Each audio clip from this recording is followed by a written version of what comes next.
Halo semuanya, kembali lagi di channel saya Ridya Cesar. Ini adalah video lanjutan dari percakapan saya dengan Mr. Anas, seorang guru bahasa Inggris di kampung Inggris.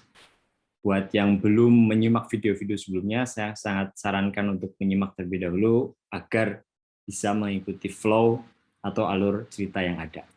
Nah, sekarang kita bahas ke soal tempat kursusnya itu sendiri. Misalnya ada orang belum pernah ke kampung Inggris, dia mau ke kampung Inggris, kan pasti kan banyak tempat kursus. Nah, apa saja sih yang harus dipertimbangkan dalam memilih tempat kursus yang tepat? Kalau untuk memilih ya sebenarnya kita harus tahu spesialisasi dari lembaga tersebut sih. Yes. Nah, jadi jangan sampai kita itu memilih kursus di situ tuh benar-benar nggak tahu tentang profil lembaga itu aja sih. Kita tuh paling tidak harus tahu. Jadi ketika kita mengambil lembaga apapun itu harus tahu ini tuh lembaga ini tuh seperti apa. Jangan sampai kita itu beneran kosong. Akhirnya ketika masuk baru itu anggap saja pengennya TOEFL tapi di situ ternyata programnya campur semua. Ada speaking, ada grammar, kan nggak cocok. Dan begitu sebaliknya, pengen grammar dasar sama memperlancar speaking ternyata arahnya ke TOEFL, kan juga nggak cocok. Jadi tahu target kamu itu maunya kemana, dan kalaupun ke suatu lembaga harus tahu lembaga itu seperti apa, profilnya itu seperti apa, dan spesialisnya gimana. Seperti itu. Oke. Nah, suka nanya nih, aku mungkin kan pengetahuannya dulu ya, 2013 gitu ya.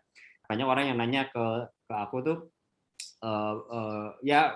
beberapa kemampuan bahasa Inggris ya. Kalau speaking di mana gitu kan, kalau grammar di mana gitu.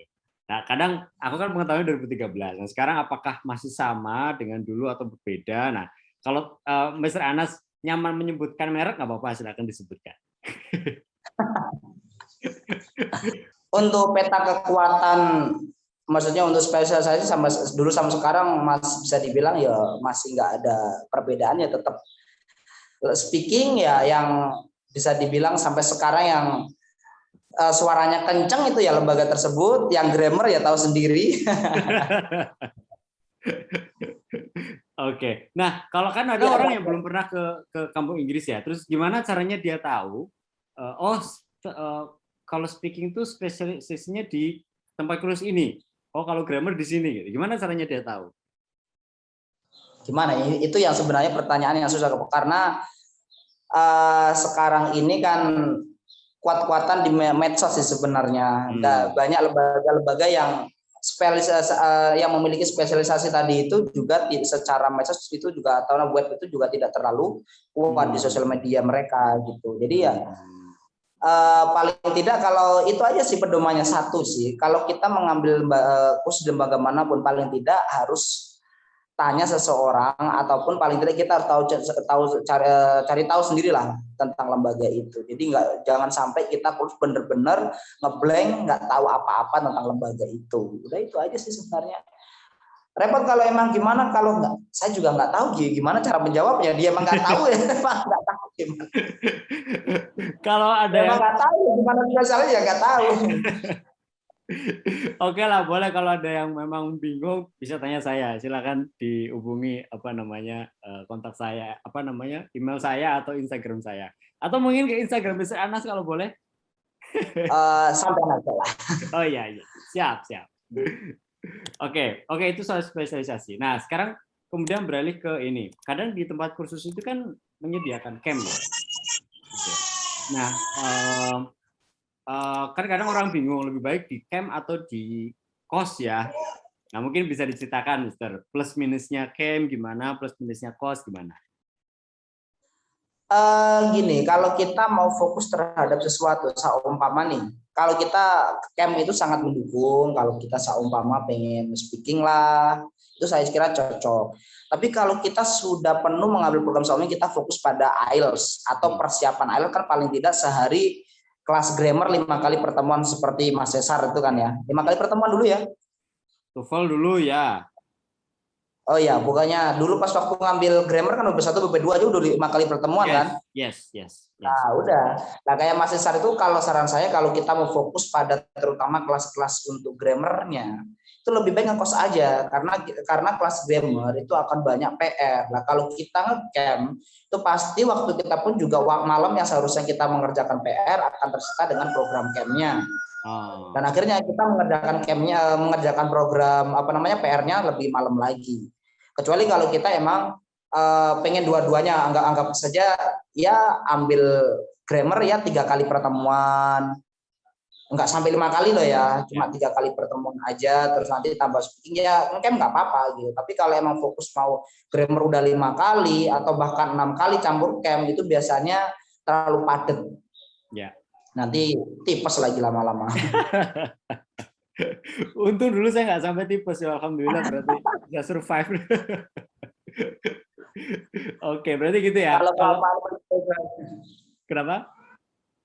Lah kalau kebanyakan berprogram apa nggak capek? Lama-kelamaan kan minggu kedua ketiga di mana dia tipes, aduh. Ya standarnya 5-6 itulah.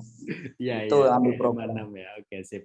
Ya, berarti kalau camp memang kalau mostly tiap malam itu ada program ya, yang mana mungkin harus dipertimbangkan. Kalau grammar banyak PR-nya, berarti mungkin better buat ngekos aja karena ngerjakan PR gitu ya. Kalau fokusnya mungkin nggak ada fokus yang spesifik ya, mungkin kalau mau ikut program camp silahkan gitu ya. Karena malam biasanya program camp tuh ya speaking gitu ya sama teman-teman campnya gitu ya.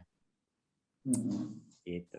Oke. Nah, ini ada temanku, dia punya pesantren gitu, Mister. Terus kemudian dia nanya, apakah memungkinkan tempat kursus itu menjalin kerjasama sama pesantren? Jadi biar mungkin dapat harganya yang lebih ekonomis. Mungkin nggak sih? Mungkin sekali. Karena biasanya kalau emang dari lembaga itu kita ajukan proposal. Sama kalau ada pesantren yang ingin kerjasama sama lembaga kursusan itu biasanya kita itu mengajukan proposal di sana, pengennya intinya yang kita tanya itu biasanya pertemuannya mintanya berapa, durasinya berapa lama, udah itu aja sih, sehari mau berapa kali lah. Kalau sudah ketemu jumlah pertemuannya berapa, biasanya kita baru mematok harga, biasanya gitu.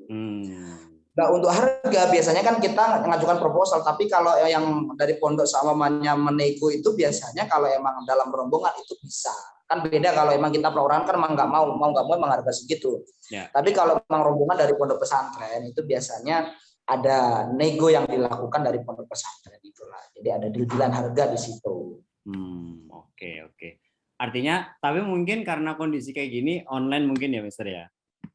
Iya, online. Kalau untuk saat ini karena ya, temenku ini yang nanya pesantrennya tuh di Ciamis, kan nggak mungkin kan impor Mister Anas dari Kediri ke Ciamis. Enggak. Biasanya kalau kerjasama, kalau untuk beberapa sih ya kerjasamanya ada 2 tipe ya. Jadi tutornya yang ke lembaga tersebut atau siswanya yang nanti yang ke Pare juga. Jadi ada 2 tipe. Dan yang jelas masalah harga kayak gitu miring, harganya berapa? Yang jelas kalau emang rombongan ya pasti lebih lebih murah lah yang jelas daripada dan ada bisa dinego gitu. Oke, paham. Yang penting langsung ke lembaga aja karena kan kita juga tahu bahwa sekarang juga ada agen-agen yang menawarkan liburan ke kampung Inggris. Kalau lewat agen yang jelas lebih mahal, tapi kalau bisa menemukan langsung ke lembaganya, marketing lembaganya ataupun manajer lembaganya itu akan yang jelas akan lebih murah daripada lewat agen-agen tadi itu. Oke, got it. Udahlah lebih tepatnya nanti kalau ada yang yang membutuhkan liburan ke kampung Inggris udahlah hubungi sampai hubungi saya beres.